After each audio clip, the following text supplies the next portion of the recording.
It's a pleasure to be here. My name is Christopher Sandoval. I am currently the dance educator at Comienza Community Prep under KIP SoCal Schools in Los Angeles, California. It's my fifth year there, and I've only been teaching dance to all grades TK through fourth. And I'm just happy to be here to share my experiences as I would say the second half of my teaching career, which is about Yeah. 10 professional years in total. These second five compared to my first five, which were spent in South Texas public education, as well as the Bay Area, specifically Redwood City, public and charter education. Now, to just be mainly focusing in public charter schools, I'm just interested to hear a little bit about your experience and find where we could find the commonalities and I would say the aha moments because there's Yeah. a lot of things that I'm just definitely willing to pick your brain about. So let's go, man. Yeah. I'm ready for a good conversation. Perfect. Perfect. How did you get education? How did that begin? Yeah, great question. So I started asking my mom if I could volunteer at the elementary school where she was a school nurse at. The school Mm. nurse of my actual elementary school, Corey, in Bonaparte, Orange County. I decided to say, Mom, I think I want to get into a job, but you know what? I'm really liking working with youth, and I'm just really loving hanging around with my old teachers. Can I come and hang out and just maybe do some kind of volunteer work? So at 17, I started going just to volunteer, whether that be given an opportunity to help watch the kids at recess or help file papers in the office, even sometimes translate. I started realizing that schools were very safe, but also engaging place for me. And so I realized mentorship was something that I knew that really was a calling. I wouldn't say Mm. teaching until I decided to enter college. I went to Cal State Fullerton and I did all my degrees there, my bachelor's, my credential, and my master's, all in education. And I decided just to talk to different, whether it be collegiate groups of education, I talked to other mentors and educational professors, or just in after school programs that I would also just jump into over the school years in college. I decided just to say, you know what, this is where I belong. I don't know exactly what I want to teach. I never was a content specific Yeah. oriented person. So I decided just to teach elementary. And surely enough, what came full around in my teaching career was, what came, I'm sorry, a full circle was exiting my many, many years of folklorico Mexican folk dance and Latin rhythms. I did that since the age of 9. I left that to get into more serious teaching and go to college, pursue the dream, as they all say. And then full circle now, about I would say 4 years ago, I am now officially only expected, which is great, to teach dance only in a Yeah. elementary school, which I never thought I would see the day. So I'm blessed to say I've talked to the right people, made the right connections and partnerships to now be where I could say I only teach dance, and that's a dream to me. And that's what I've Yeah. been doing. That does sound like a dream where that was one of your childhood favorite Yeah. things to do, and here you are doing it now. Let's go back to Texas. Your first years in education. hmm How was that? Your first 1 year, 1 or 2 years of being a teacher. well, I could tell you it was not easy from start to finish. What Yeah. gets easier is the date. What gets easier pretty much is the things you tell yourself when you learn how to affirm and make yourself believe that this is not working, but it's going to be okay. That becomes more Yeah. normal and routine. It's that mental, I said that mental strength. But my first year was tough. Going from Southern California to South Texas, you see just as much brown, but it's a different kind of brown. The culture there Yeah. was very inviting, very hospitable, very town, South kind of, they say Tejano kind of Hmm. flavor, whether it be from the students saying yes sir, no ma'am, Yeah. that level of respect to saying the Pledge of Allegiance every day in the classroom. There are just lots of very, I think, stronger values in the Southern Texas education system from when I compare now to LA that I see from structured in schools to, I would say, to keeping it about academics. Standardized testing also was really heavy. But starting there as a first grade bilingual teacher, I thought since it was going to be first grade, you know what? I could really have a scope of teaching something that is first grade. It's not going to be that difficult. No, a first grade, second grade, third grade, anything first year is really, it could be a nightmare sometimes because no matter how many years and how many books you read, you're never ready until you finish your first year. So it Right. was a big journey for me learning how to teach in Spanish and English. We were an IB school in our baccalaureate, so we had to earn that by being very, very project based. At the same time, that same year, which was my first year in South Texas, we also were becoming certified to be a bilingual school. So learning how to be bilingual, having those expectations, also learning how to be IB, having those expectations, being my first year, not knowing anybody. Wow. I took a couple trips to the happy hour after work that first year, but Definitely after a understand that. while, Definitely understand. I My learned first, to, yeah. yeah, go ahead. Oh, did I? I'm No, I was sorry. just I didn't gonna know if I say I could froze. Yeah. definitely understand what you're saying. My first year as a teacher, I was a first grade teacher as well, and so it was tough. And I taught at a Catholic school, and there was 36 kids. So the classrooms were huge, and with no, I didn't, and you know what, they hired me without a teaching credential, so I didn't get to go through that whole, what was it, teacher prep program, student teaching. I didn't do any of that. They hired me with a bachelor's degree, and that was extremely difficult. And I remember there was imposter syndrome. I remember, it was just difficult. And the only thing that kept me going, I felt, was that I had kids myself. I was 22 years old and I had kids myself. And so I knew how to be a dad. And just because I knew how to work with my own kids, I was like, let me just take that same idea and work with these kids. And, but Yeah. it was difficult. It was extremely difficult. You know, I didn't feel comfortable. It took me about 3 or 4 years for me to actually feel comfortable. Like, oh, I know what I'm doing Right. now. Is that how Hmm. you felt? Absolutely. It's not so much about, I would say, teaching the content as opposed to just learning how to navigate the hours. You Yeah. would say the mental and physical diet of a school. How many hours should you process your prepping, also your grading, also your personal life, also learning how to handle your teacher principal responsibilities and interactions. There's a lot of things that you realize that it comes down to harmonizing. It isn't and prioritizing. If you don't know how to harmonize and prioritize in those first 2 years, they're just going to be even harder. For me, that's all it really was: learning how to balance. Honestly, three things: my checkbook, my grading and prepping time, and my sleep. Though it came down to learning about the basics. Yeah. Yeah. Say, yeah.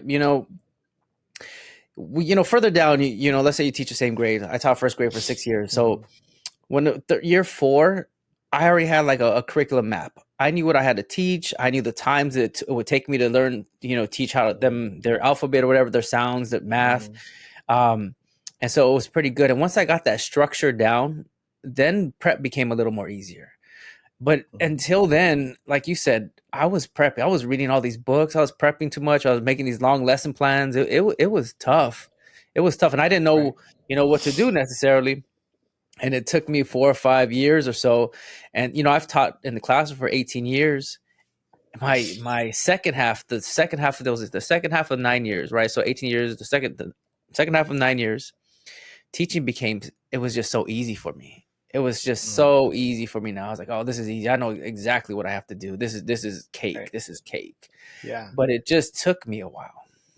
You know what? I was having a hard time understanding that relationships with your students, that is just as important as knowing exactly what you're going to teach. Because there's the pressure of wanting to do things right. So those first couple of years, in my experience at least, was not trying to mess up. And Yeah. so that leaves you prepping extra and double checking or taking your time or just doing something over again, even when there's a slightest mistake. It's hard to give yourself forgiveness with all that pressure because you want to make sure you're just giving the best you can to those kids. In reality, we only have our kids for 9 to 10 months and then they're off to another teacher. So unless you loop with them, for me, I found that pressure. So it wasn't until I realized that learning how to just laugh and just enjoy the students in front of me. It Mm, wasn't until those, maybe it was, I would say midway in the second year, I realized, you know what? This is really just honestly going to be a big laugh, a big, um, a big fun conversation. And if we get stuck, we're not going to sit here and pressure ourselves. We're going to just laugh about it, put it to the side. Let's do a little break over here. Brain break, movement break. We'll come back from recess and start over. I realize that my kids are seeing and feeding off of my energy in terms right. of wanting to get things done right. And if they could see me learn how to handle things calmly, that problem solving, those life skills, I would say I didn't realize I was either projecting in a good or bad way, was what I was realizing that going back to my original calling of mentorship was I think teaching really needs to always be about, besides everything else. We have to remember that what we're teaching our kids, besides what's in the book, is also life skills. How do we handle things? And Yes. that leads me to a big question I would love to jump into about me teaching pre-pandemic. You're obviously teaching pre-pandemic, then teaching through it, now teaching after it. What do you think has been the biggest area or one of the biggest areas of need that is not being addressed as much as you think it should be in schools right now? Mm. So pre-pandemic, I was a dean at a middle school, high school. So I was a dean, and I just had started there. It might have been my second year, going into my second year. I was a dean, and prior to that, as the dean, I saw a lot of difficult behavior. A lot of so this was middle school, high school. There was a lot of vaping. There was a lot of kids ditching. There was a lot of kids, not really taking school seriously. And Mm-hmm. being the dean, you see all of it. You see all the underbelly of the school, right? So, like, if you're just in a classroom teacher and you have good classroom management, you think like, "Wow, this school is great." But if you're the dean, there's 20 classes and you see everything. You see all the underbelly. So all I was dealing with was students with difficult behavior management, calling parents, that kind of stuff. And then the pandemic hits, and now I'm a dean, but I'm an online dean. It was the strangest thing.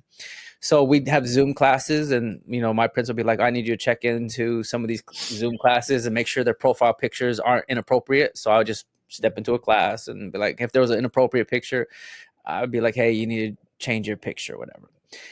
Mm-hmm. Um, and as a dean, though, prior to that, I was all about building relationships with students, especially students with difficult behavior, because I knew that these kids they're in high school now, seventh grade, eighth grade.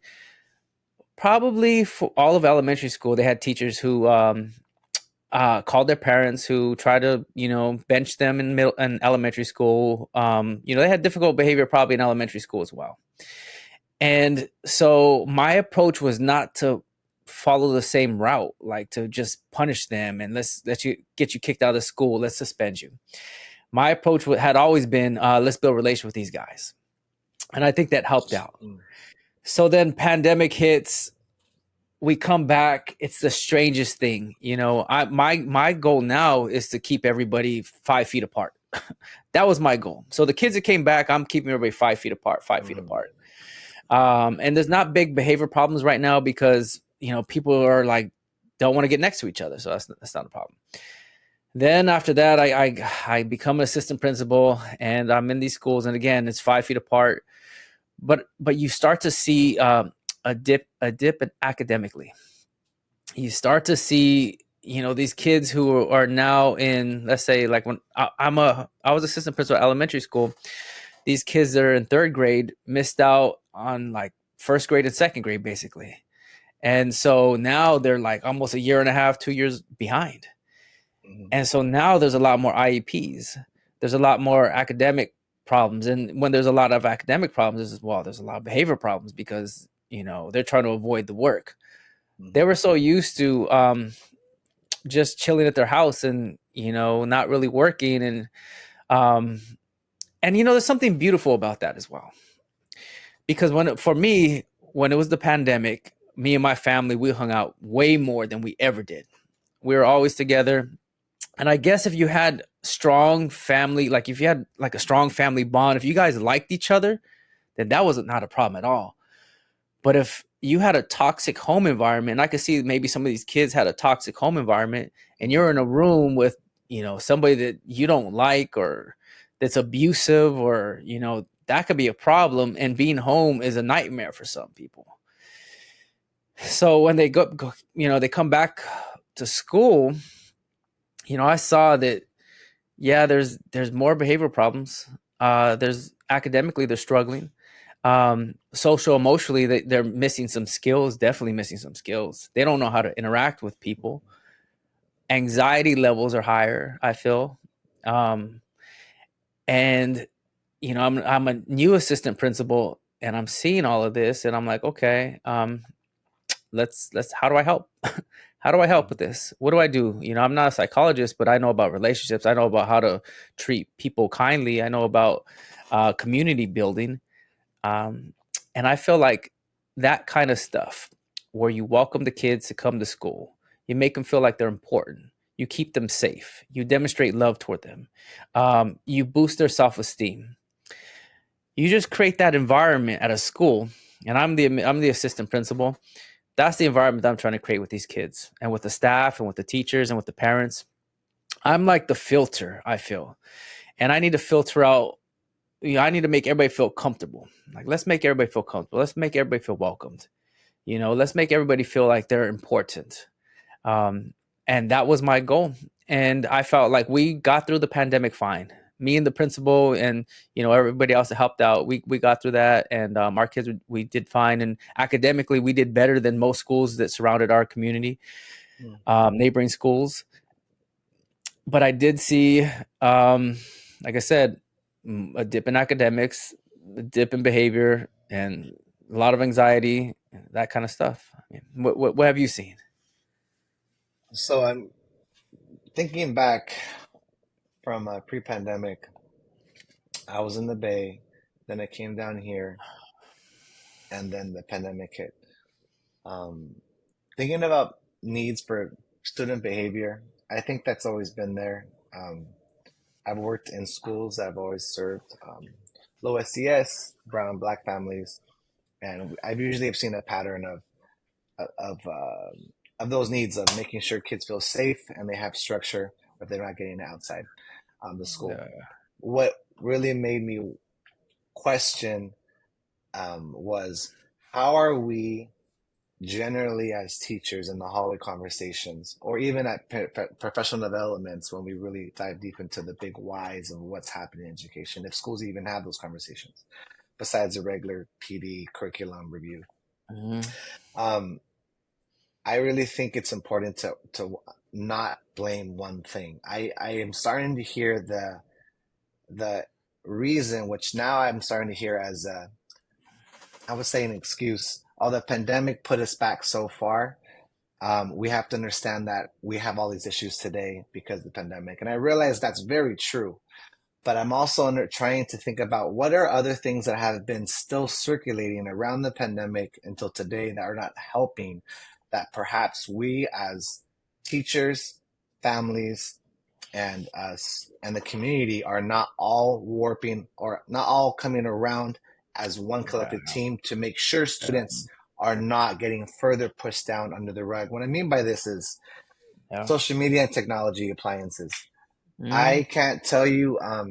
There's this word I learned, I think, last month called TikTok brain, where people use it as a funny insult. And to some people, it even becomes like a funny diagnosis that they have with friends who cannot literally look for more than 30 seconds at anything that's visual because they're just thinking about the next scroll. So there's something obviously that's happening to the psyche of all our kids over these past 10, 20 Yeah, years of screen time. I honestly feel that the more screens we have in schools right now, this overcorrection of having access to technology, I think is becoming more detrimental to kids' learning ability on learning how to read and write. Reading in a book, a literal yeah, book, and writing on a piece of paper is now becoming more absolutely. foreign because of technology. And I Yeah. honestly think that since before, during, and after the pandemic, that has not really been addressed. And I think that's one factor I think we need to really keep in mind. But what do you think about technology? How So do you think it's yeah, let's helping or talk not about that. helping? Yeah, so let's talk about that. Let's I was a big reader.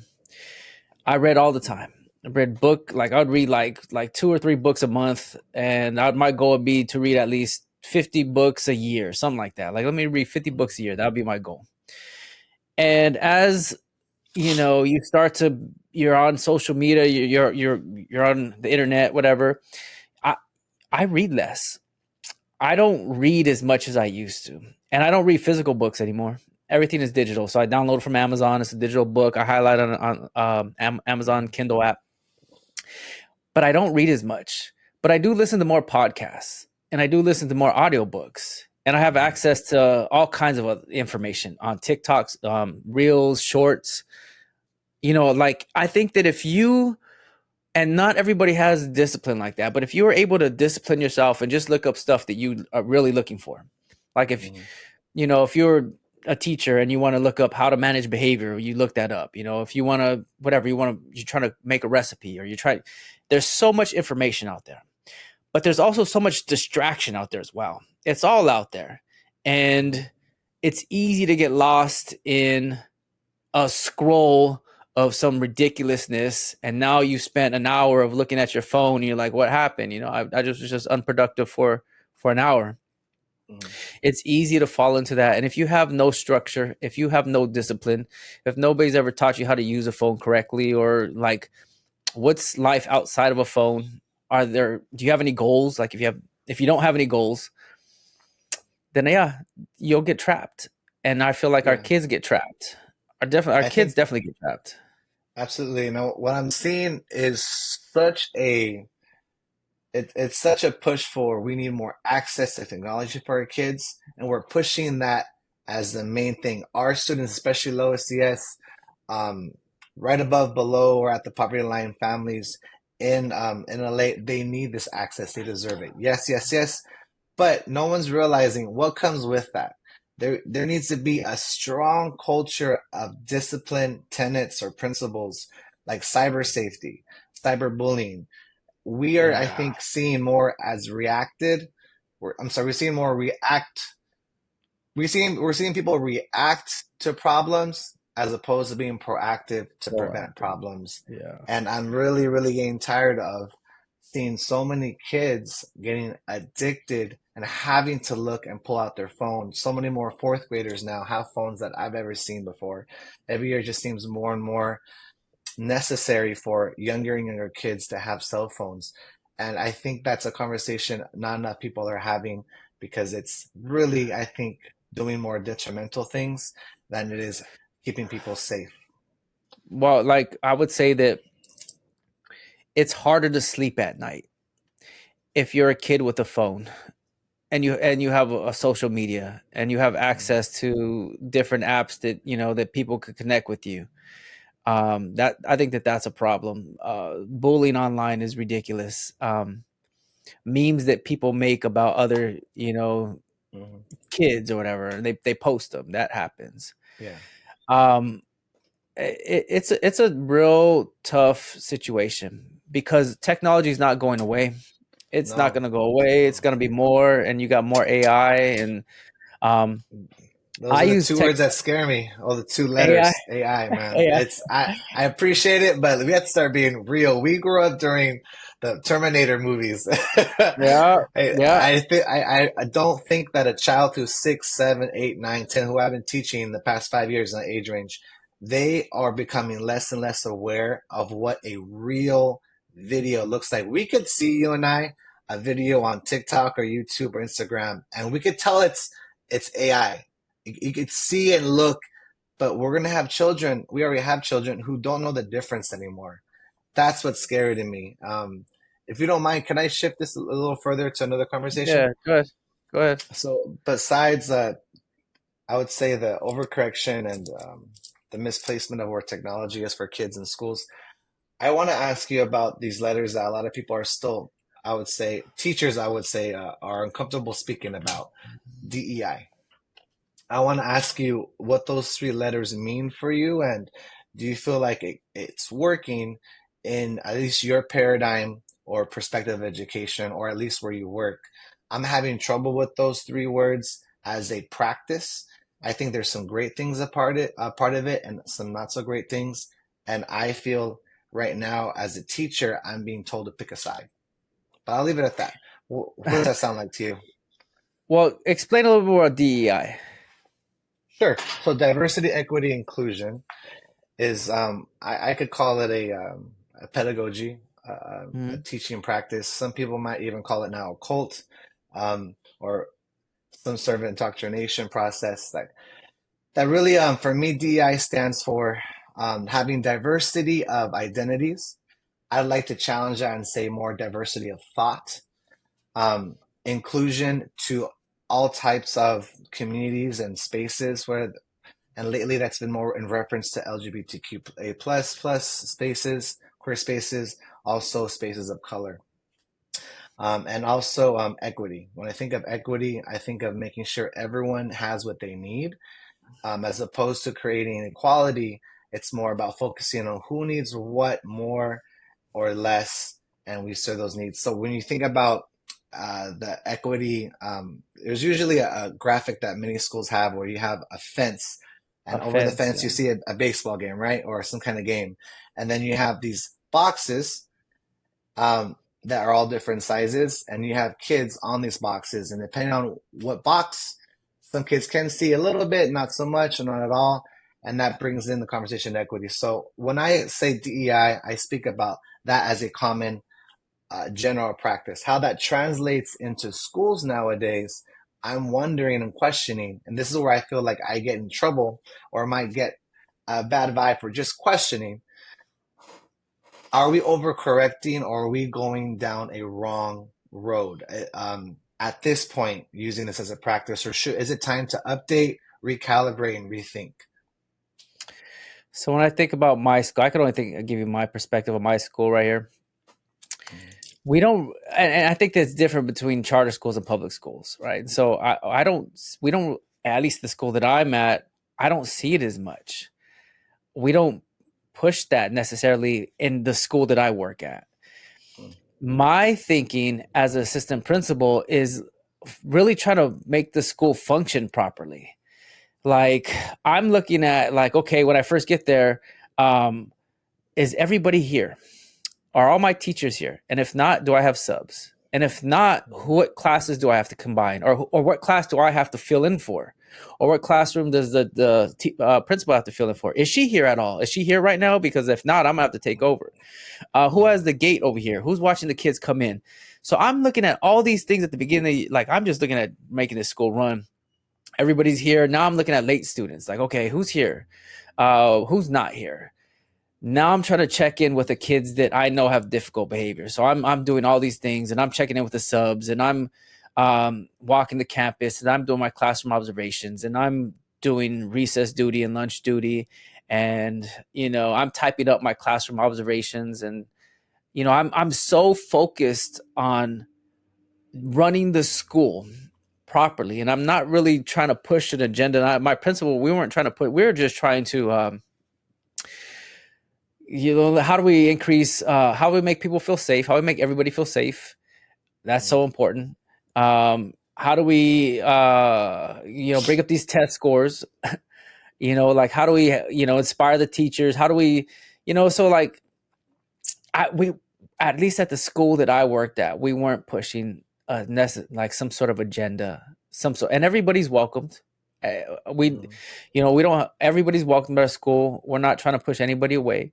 um you know and so I'm dealing with child abuse reports, and I'm dealing with mm. like um I'm dealing with people who make derogatory comments toward Right, protected groups, right? And I'm right, gonna have to make a right. report on that, right? I make reports on Mm-hmm, those things, and I just mm-hmm, follow the policy, the district policy when it comes to that kind of stuff. um and so I'm not pushing an agenda, and I think it's different uh-huh, for us than it is for you at your school. mm. So that word agenda, I didn't mention that word, but to be honest, that's what really I think I'm in fear of seeing education across the landscape here in California be victims of. I am not sure if we are now. following more agendas or if we are following more common sense practices. I want to be sure that whatever we do is in the best interest of the kids. And I can never fault or call a school out for not doing that because that's what every person in every school, especially administrative at the administrative level, wants for their kids.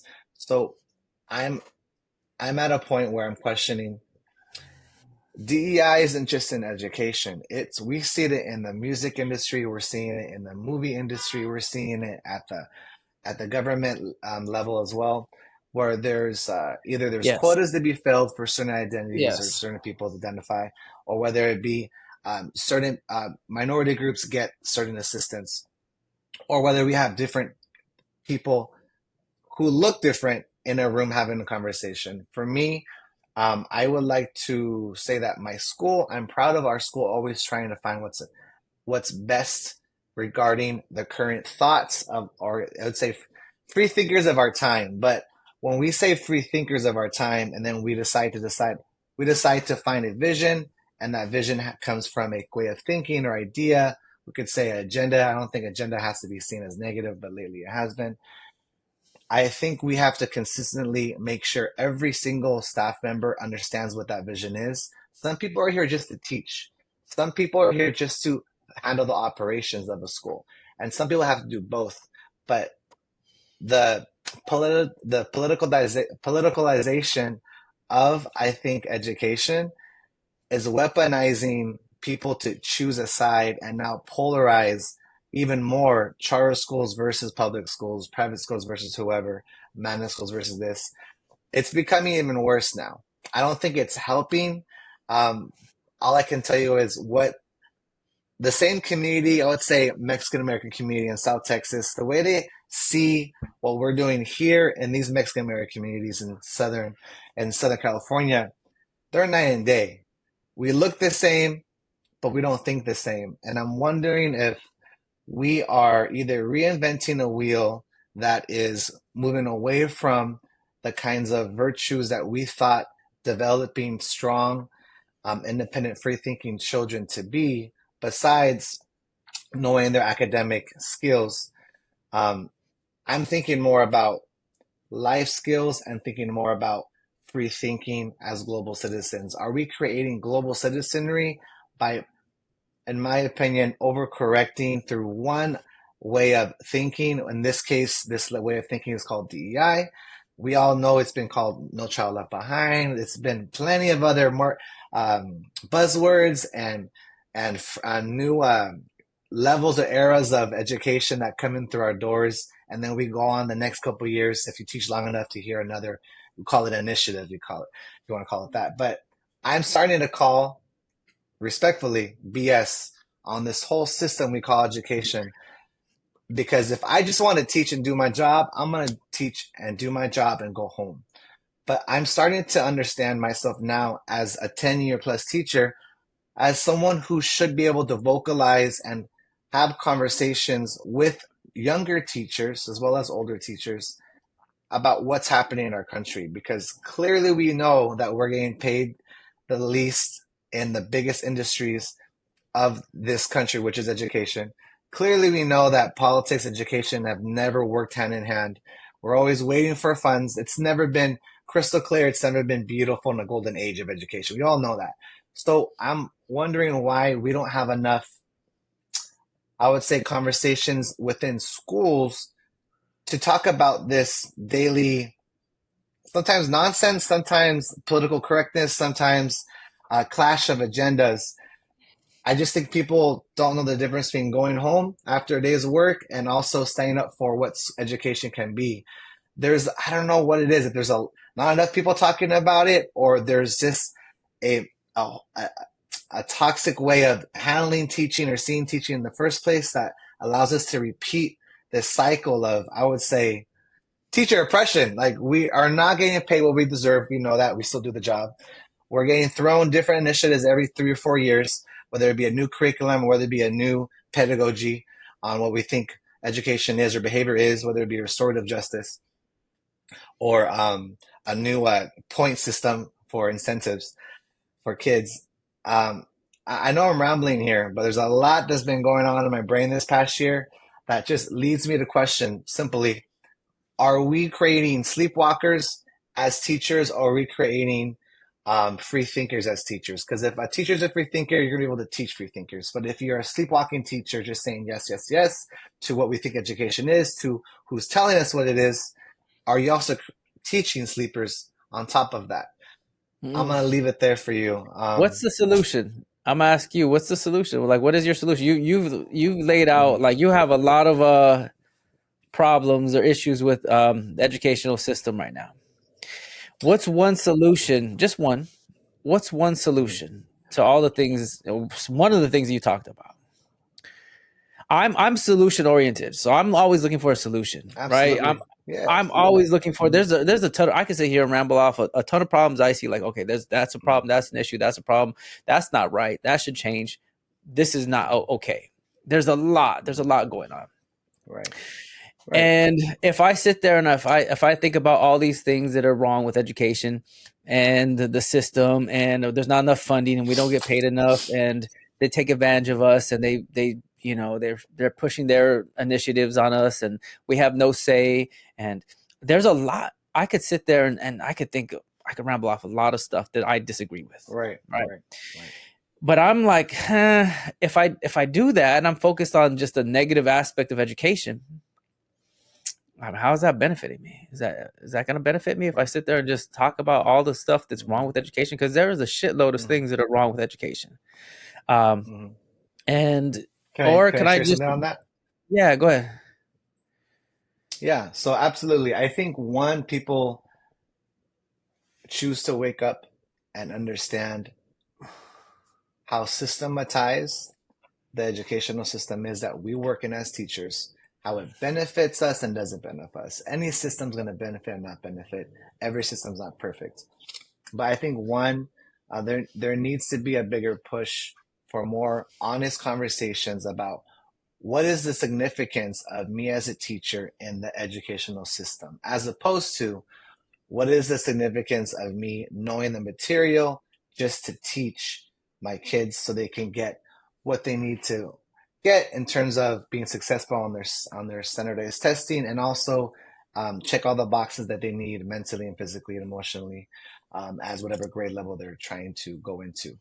um, I used to think we need to be able to teach and that's it. Let us teach. And I still agree with that perspective that there needs to be safe and controllable spaces where teachers can just teach. Unfortunately, I haven't been giving um, that reality, and I think I've had some great principals in my past because I've worked in about four schools professionally that have tried to create that reality for teachers, but there's always going to be, whether it be a new teacher in administration or whether it be a new school system, you might find yourself doing a lot more work than you should be besides just teaching kids.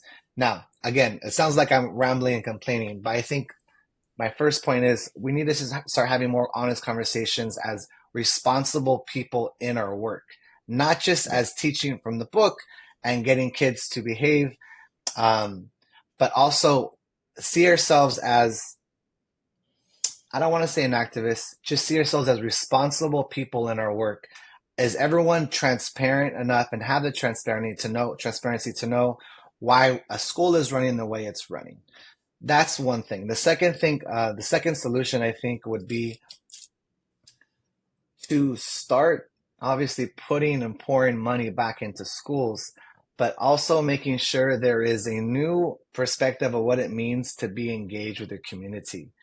I see schools operating, I think, too separately from their community, whether because in my experience, a school might have too many liabilities and provisions and are just too scared to be their legislative accountability partners, their financial accountability partners, or what people might think and get angry about with their donors, to actually serve the real people who need serving. In this case, our families. There's so many people in the community who would not say no to working with the school, working with kids, but I don't think there's enough push from school to community to family. I think there's only a push on. to schools, and there's barely even a push off. I think that there's a message that's being sent I, at a bigger level. I would say at a state level, because I can only speak for California. I've only been in California the longest for teaching. That it's really about the school that handles what a kid needs to know emotionally, mentally, and physically. I think it's a community's responsibility, not to talk about a dystopian future where everyone holds hands and we live in a socialist place where everyone gets what they need and no one ever has to complain or worry about a resource. I'm talking about now. How can we get more of a culture of communal, collective, community engaged education where schools don't feel alone about having to teach these kids? Parents don't feel alone having to deal with these kids when schools are saying something's going on, behavior wise or academically wise. How can community come back into the conversation? There's so many small businesses and so many communities of brown and black um, entrepreneurs who want to do better for their community. They want to keep saying, we're here for our community, support our businesses. I think there needs to be bigger conversations about how we can all support the next generation. We're always talking about supporting entrepreneurial work, supporting presidents, and supporting a school. If we could just say, let's leave it about the kids and only support that main initiative, I think there's going to be a lot more policy and red tape we could cut through. The third and final thing I think that would be a solution to all these things that I'm thinking is a problem is learning how to separate ourselves from politics.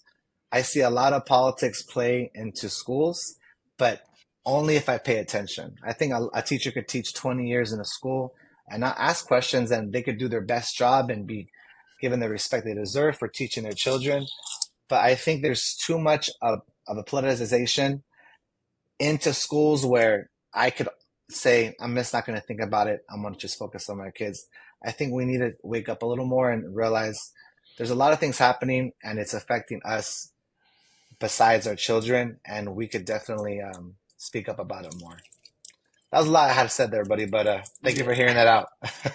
Sound like I was running for president. So Jesus. let's just talk about the on the school level and building a community with the local Yeah. businesses. Let's talk about that for a Yeah. second. Yeah. Let's do it. What is your school doing to do that? Not enough. And I mean that without respect, because my school is definitely doing what they can. But I wrote an article. I can share with you later. Gosh, always there's always two. I messed them up. There's one blog site, education site called EduJoin. Hmm. Not EduJoin. I'm sorry. It's edu something.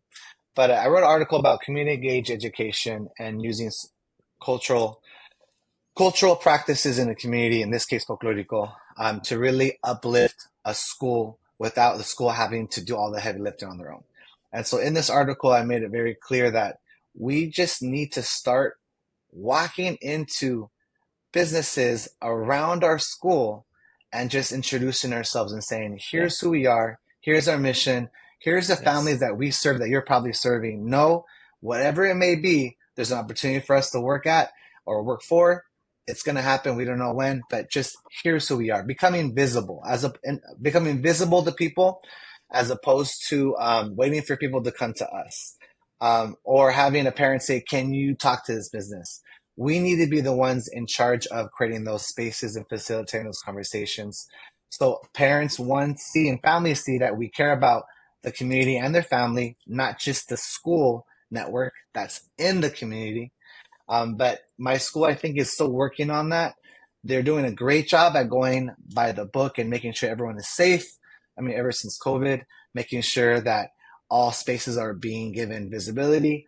But when it comes to community, I just think there's a lot more to be done. There's so many people who are willing to give us not money, but give us their time and their brand, which I think could bring our kids into more safe spaces after school, besides just wanting to scratch and beg for the after school program and not get it if they don't make the lottery system. For me, it's See, and about creating more safe spaces. I feel like it's all about relationship building, right? And if you have somebody in charge who knows how to build relationships, then they could build relationships with the community. I'll give you Right. an example of my school of what we're doing, right? And so like we did Christmas caroling, and so we went to local hospital, which was White Memorial, We did Christmas caroling with there. We had a Love connection. that. We did that. We went to the local police station, and we did Christmas caroling out there. We did the local fire station, the councilman's office. We did that. The councilman's office. We have a connection with them where they give us presents, or they donate gifts to us. We do that. We have there's a local place called House of Trophies, and this is where we get our awards for our award ceremony, right? And so I know that place. there's local businesses right around there where we get coffee for our coffee with the principal. We get pastries from the local bakery. So all of these things are things that we do to connect with the community and make sure that they know that we're there, right? So yeah, I agree with you. Yeah, we need to connect with the community, and then what are we doing about it? Like yes, we got to connect with the community. Okay, now what are you doing about it? And well, here's the things that we're doing to get connect with community. With the Right, parents, right. we have coffee with the principal all the time. It's really up to the Hmm. parents to show up, but we have that. Hmm. We have events like, and I'm sure your school has events, but we have events like literacy night, like math and science night, like movie night, like Hmm. we pass out flowers to mothers on Mother's Day. We have just different events, practically one a month maybe, and so that's how we're connecting with our Nice. families. And so Right. we're doing those things at our school because we know that's important. So all the things you're talking about, Hmm. connect with the parents, connect with the Yeah. community. We're doing When those I think things. about schools, yes, thank you. When I hear you say those things, I think every school should be doing that as a minimum. I think, but when you mention relationships, that's when you really know. It's some things you can't measure. You just have to feel. It's the relationships you build that either create a space where all families could walk up to your door. You said you're currently a vice principal. Mhm. Okay, so this is the way I think a school is doing a good job or being effective in creating a community. And this is why I think where I would like to help be a part of that initiative instead of complaining, like you said, being part of the solution. I really think my school is learning how to understand that rules are important to follow, but we also need to understand that as a people in the community, we need to take the right risks to make sure we're always having this reality where a parent could walk into, or a community member could walk into the front office and be greeted by yourself or someone else on administration that is willing to say, I'm here to help you. That immediate feeling, if that's always present, I think all the programming that we do and our initiatives are working. If there's a reality where, I'm not saying this is happening in my school or not, but if there's a reality where a school has so many steps in the process just to find an appointment with a principal, if a teacher needs to wait a week to hear back from a principal, all right, it's about an issue with the student, or if a parent needs to talk with a administrator immediately because something that they think that their student witnessed at school the day before, but they have to call and wait a day or Yeah. two and get called back. I'm starting to see that a corporate level of business isn't the most inclusive to a school environment. There has to be operational legalities and ways of doing things, but until a school, I think, feels safe enough for anybody to walk up and see it as a home, getting mutual respect, I think that's when I know a school's doing a good job with their programming. And again, this is a difference between charter school and public school is because I feel like charter schools have CEOs. They have somebody in charge. Like there's a somebody in charge of this business. It's a business. Mhm. And I feel like that is an issue. I feel like that's an issue when there's a CEO of a school. I don't know. I think that's an issue, and so I think that's the difference between public school and a charter school. And I agree with you that Can having I all that. challenge you though? Sure, Can absolutely, I challenge you, John, on the absolutely, idea absolutely. The of that? CEO. And I'm glad you said that. We don't call our principals principals. We call them school leaders. I think there's a lingo that's very interesting that no one's really questioning why is our lingo in the charter school network a little different when it comes to employment positions. I find that interesting, but again it goes back to this idea of what we want to represent. What's the message here? But a Yeah. CEO, her name is Angela Martinez. I think she's a phenomenal lady, and I think that she was a teacher, administrator, and was voted up internally. into the position that she is now. But for our network, I can say that she loves children and she wants the best for kids. I Sure. think when you see someone at a level that high, whether they're a CEO or CFO or superintendent, there has to be a mentality of business that teachers at the bottom level will never really understand unless they choose to understand, because there's two different operational mindsets here. You have the operational part and you have the teaching part. And I think it just any entity, whether it be charter, public, private, any entity or organization that starts um, that creates a reality where it's top to bottom, even though it may look top to bottom on paper. But if it doesn't feel like a round table where everyone's voice is heard and feels respected, especially given the role they have, the stakeholder that they are in that situation, if it's top to bottom but doesn't feel round, and if people have to feel oppressed or suppressed in their voice to Yeah. either talk to someone on top or on the bottom, that's a problem. And that's for me the biggest issue that I'm learning to wake up and see, because I expected myself to be a great teacher and I do my best every day, but sadly I have to call myself apathetic or complacent up until about 3 years ago, because I had to ask these questions. Why are we still teaching and getting these same results? Why are our scores as a county, as a state, as a community, as a brown community, Latinos, why are scores not improving as much as we act like they are? Um, which I guess leads into my last question or topic with you. I'm really interested in arts education and its impact in schools, on how that could also be a solution to really bring in a more of a communal space in an authentic way, not an artificial way. When I say artificial, I'm questioning a lot of these restorative justice programs or social justice standards that make these curriculums that bring up conversations that are supposed to address community injustice and bring community tighter. But I'm also thinking about what's already been there, but not being promoted and advocated and funded, which is in this case art education, music, dance, and visual art. That brings any society together. So my question Mhm. for you is, do you feel like there needs to be a bigger push for one of the three or all three, dance, music, or visual? In your experience, how does it benefit your school and your community? So at our school, we have there's 10-week little programs. So for 10 weeks it's dance, for 10 weeks it's art, and then for 10 weeks it's I love the that. other one. Yeah. So we have these little 10-week things, and the kids love it. The kids love it. I feel like the kids love it. We appreciate it. We think it's great. And for our school, it works for us, and I love it. Um, I think that there needs to be more. Absolutely. With 10 weeks, I remember when I was in school, we had an art teacher. We had like a full-time art teacher, a full-time dance teacher. This is public school. I know you're a Mhm. full-time dance teacher at your school, charter school, but public schools that don't have that now. I And mean, even charter schools don't. It's very rare. yeah, and so I think Yeah. that those kind of things are extremely important. But we're so focused on math and reading and writing, and everything else gets cut. Everything else gets cut, and we're working on like a bare bones kind of mentality here. Like that's what it is, and I see it, and I don't like it. Like I said, there are things in public school, things that I don't like about the educational system. Absolutely.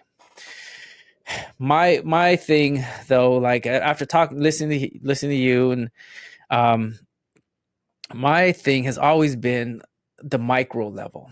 Like you're talking about the state level. You're talking about like how do Yeah. you make these big changes, right? My thing has Mhm. always been the micro level. Like how do I make this school better? Smaller. How do I make just the leadership staff better? There's only 6 of us. Smaller. How do I just make the relationship between me and my principal good so that we can lead a school? Because if we're good, then we can lead a school.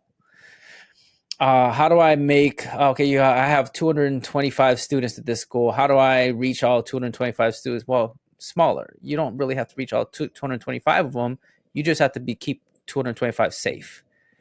Which ones need you the most? Well, probably maybe like 50 of them. Okay, smaller. Which ones need you, like they really, really need you, and you need to check in with them daily? Well, probably like 20 of them. Okay, let's Mm-hmm. start with the 20 kids that, let's go there. Keep everybody safe, talk to everybody, but there's probably 20 kids at this school that you need to really touch. There's 20 kids that you really need to, you had mentioned mentorship. There's 20 kids that you need to mentor here at this school. There's teachers at this school. Yeah, there you have 14 teachers. There's probably like 3 that really need you. There's 3 that need you to check in with them daily. There's 3 that you need to walk into that classroom, make sure everybody's safe and they're not going crazy in that classroom. Mm-hmm. Let's go small. Yeah, these other schools around me are doing these things, and I'm not even I can't even hear that noise. I can't even focus on that, because if I focus on all the other schools and what everybody else is doing, then I can't focus on this one kid that I need to reach today, because I know they're struggling. Yeah. Let me That's commend my you, John. that's my thinking. Sorry to interrupt you, but let me commend you. Let me say thank you for saying that. I can tell you that I've asked this question to other administrators from different walks of life and education, and they'll give me, which I now know or can call, a red tape answer. It's a BS answer where they refer to their initiatives, their programming. They refer to their um, to the to the policies they have in place at the macro level that should trickle down and make people feel supported, safe. I need people to go back to talking about what's practical, what's realistic, and what's needed, which is right now the person next to you. Like this person Mhm, next to you philosophy. I really appreciate that. I think that should be in every school because it's very easy for a teacher to feel lost if they don't know who to go to, or if people aren't going to them, especially those first year teachers, second, even third year teachers, or a teacher who goes to a new school mhm, after teaching at another school for 10 years. Um, that kind of that culture you're creating, I hope that continues to be in every school, but that needs to be more in conversation as a professional developmental practice, whether that's a norm or whether people bring it up at the beginning of every meeting and we have an icebreaker to continue getting people to talk to each other, not because you have to, but because we want to. It's that ability to just have compassion and not just reaction when something bad happens. I don't see that as much as I used to see it nowadays, and I don't know if that's just because of the schools I attended, or if it speaks larger to the staff culture, where it just focus on you because you can barely handle it, and it's not okay to ask too many questions. Just get it done and move on. Maybe we'll be at a different reality one day where we don't have to have this kind of conversation. Maybe we'll talk like teachers in Finland, I don't at know. schools that Yeah, have programs. But as of yeah. now, is what we got. And I appreciate you that mentality. What would you call that? If you had to call that a name or a mantra or a way of operating your school, what would you call that, man? Because I want to Mind use that for mind your someone else business, to hear mind your that. business, and stay in your lane. Stay in your lane. There we Mind go. your business, stay in your lane. Look at it's like this. If you're this small school, right, you're this small school, but you're a bright shining school where you got your systems in place and people feel happy to be there, and the community's talking about it, and your parents are on social media saying, come to our school, this is the school to be at, and the teachers are saying things like that and try to recruit good talent at the school. Your school is going to shine, and then people are going to come to that school, and the leadership of, you're talking about like the state level, or the leadership of the school is going to come down and see, well, why is this program working? Why are parents always talking about this school? Why are kids always walking out happy? Why are you on social media? I just saw a video of this. Why is that happening? What's going on here at this school? And then that's how you make change. It's Hmm. this, you just keep doing the right things over and over and over and over and over again, and then things happen. It's like it's blessed. Like you just keep doing the right Yeah. things over and over and over. Diet, you want to get healthy, you just keep eating right, and going to the gym, and you're gonna get healthy, you're gonna lose weight, but you have to do it over, consistent, over and over and over and over and over. Yeah. And Absolutely. that's what it's Hmm. about. And like my social Yeah. media, like I started off on TikTok with nothing. And I just kept on making these videos about how to build relationships with students with difficult behavior over and over and over. And I get all this negative talk like in the comments. Oh, cut them loose. Why are you save everybody else? Don't build relationships with these guys. They need to get pushed away. And I just kept on over and over. This is how you do it. This is what you do. Boom, boom, boom. And it grows and it Mhm. grows. And I think that's what it's about. It's just doing the right things in your heart. What you believe is the right thing in your heart over and over.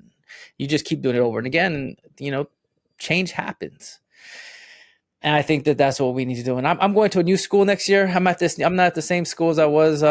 Started in the 29th. I start my new job as assistant principal again, but at a new school. And I'm just going to continue to do what I do. Just continue to do it. And I think that at your school, just be that light, be the change that everybody needs to see. Like, okay, yeah, I know. You sound like a very smart guy that has his head on his shoulder, and he can see the big picture and see all. You're very wise. Mhm. Now let's do the work. Now let's do the work. What is the Yeah, work? Let's yeah, find it and do it. absolutely. you know? Absolutely, man. I appreciate that. Thanks for saying that. I'm an overthinker, and to that benefit, and also to that curse, um, Yeah, I like to step out and look down and see what's going on, and then get back into it. You gotta get your hands dirty as a teacher, and I know I'm speaking to someone with so much experience. Um, and at the end of the day, if you don't get your hands dirty and take the risk, then your kids aren't gonna, you're not gonna see the kind of progress expect to see in your children. So yeah, taking those risks, making sure that my kids feel safe, making sure that my colleagues feel supported. 'Cause I was a department lead for 2 years, this past 2 years, and also I run an after school program with Folklorico, about yeah, 50 families, and that's going awesome. into the in the community and doing that work. Awesome. It wasn't until like the realization of me thinking that we need to be more involved in the community that came secondary. I just wanted to teach my kids Folklorico and have us celebrate our identity as a community. But Awesome. then what also woke me up to that was the power of partnership and networking, and having things already there in front of you that you just have to tap back into, which I think in this case is arts education, and learning how to just focus on the person next to you in terms of compassion, but also making sure that you stay in your lane and you focus on what you got to do, as opposed to being overwhelmed by so many other responsibilities So or easy. these big conversations that we've been talking So, about. But so easy. yeah, Yeah, man. yeah. That's why I see in social media. Like if you're on social media and you see these educators on social media, they get caught up in all the garbage that's out there, and then they like to talk about it. And I'm always looking for a solution. When I see like these TikTok videos or these short videos, I'm like, okay, yeah, yes, I agree, you're right. But then what's the solution? Yeah. What is the solution? Like you talk about this problem, great. Now let's find a way to solve Right. that problem. Well, there's And plenty of people who make the jokes, right? I have some yeah, good laughs on those jokes, but that creates a culture, though, if you're not careful. it's there. The culture's there. I would say it's Yeah, 80% yeah, negative, 20% positive when it comes to education and teaching. right, right. It's very hard to find positive spots on teaching education, and forget about administrators. Everybody hates administrators. Like you see all Yeah, the memes and everything, like, oh, administrators don't do anything, they're yeah, garbage. They give them a cookie and some chips and they send them back to class, and they hide out in their office and they don't do all yeah. this. So That creates, though, a stigma that I'm that's also right. not okay with, but it brings these conversations up again. We need to have these conversations because then we're going to keep on stigmatizing the wrong Yeah, people for the that's wrong right. reasons. And that's why these macro conversations, I wish they weren't have to had, but we do need to have them more. Yeah, So I appreciate what you're doing with your podcast. Again, I think it's amazing. And I know it's going to go places because your conversations after the videos I've seen, especially the one with my colleague, my yeah, previous colleague, Coach Fierros, you yes, guys are hitting some obvious topics that aren't talked enough about. yeah. Before we get out of here, what I always end with some tips. Sure, What are some tips that you could give from your perspective for any future educator that wants to get into the field of education? absolutely. Tip number one, you don't have to specialize in one thing to think you're good at teaching. Learning how to prep and plan, I think, is 50% of the work. The other 50% of the work is building relationships and building good routines. You build good routines in your classroom, you're most likely going to build good routines in your life, and vice versa. So for me, it's waiting till you get into your first couple years of teaching to see where you fit. You shouldn't assume that you're going to fit so nicely because you studied this for 4 years. Wait Yeah. till you actually get into the work, into the different curriculums and different pedagogies of what fits for you. And you might like first grade more than fourth grade, even though you said you want to be a fourth grade teacher.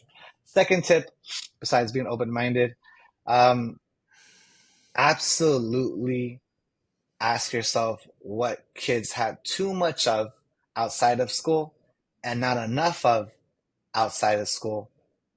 Right? Make a list of that. In your opinion, make the same list of what you think they have too much of or not enough of in school. Once you put those two lists together, you're going to find out better about what your kids need, at least as a class or as a community, where they're living. And last but not least, use the people around you. When I say people, I mean grant programs, businesses.